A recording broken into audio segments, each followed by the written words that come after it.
Nag-uusap tayo dito. Sabi mo sir, 8 o'clock sir eh. 8:30 na sir. May hinihintay ako ng anak. Hindi, siya. On record. Ako On record. Ako ang humingi ng On record. Ang anak ko pupunta dito. Mr. President, hindi darating yun. Kasi hindi mangyayari yun. Bigyan mo ng pagkakataon. Kasi ayaw mangyayari yun. Magdadala ng gamit. Ayaw niyang papasukin. Ayaw niyang papasukin. Grabe, deprivation naman. Abuso naman yan. Hayaan mo lang makita nila ang tatay nila. 80 anyos. Kung gano'n, okay lang. Kung hindi niyo papasukin, make it clear. Yes sir, hindi papasukin sir. Hindi ninyo, Hindi niya papasukin. ikaw, Yes sir. hindi mo Upon my order. Hindi mo pinapasok. Yes sir, upon my order sir. Ang sabi ko, ang abogado ko, ang anak ko na babae, They can visit you at your detention center sir. kaya nga, pero simplahin mo ang batas. Hindi naman ako kriminal na basta-basta nilang taputin mo na.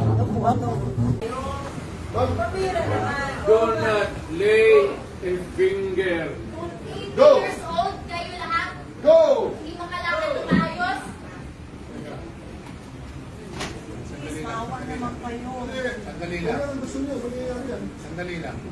Sandali Mawa lang. naman kayo. Attorney, Sir, Hintayin mo I lang. cannot listen to his plea.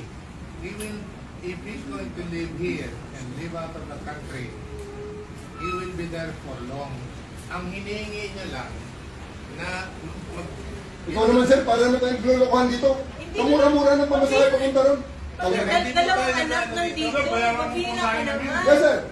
Paghihina ka naman. Dalawang Sige na. anak lang. Guys, alisin niyo sa inyo. Kailangan na kausapin Yes, ng Andrea. ano. Madami Andrea. Sir, huwag niyo na kaming tingin sa lahilahin na. Sir, magbira ka naman, sir. Huwag kang ganyan, sir. Huwag kang ganyan, sir. Huwag kang ganyan, sir. Humane lang, sir. Humane lang. Humane lang. Humane lang. Humane lang. Humane lang, eh. Humane lang. Anong kasalanan ko?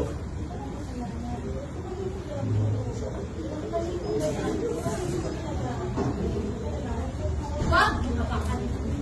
Dito, dito, dito.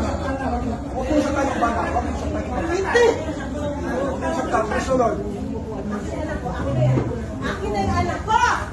Akin na yung anak ko! Akin na. Halika dito lang. Halika dito.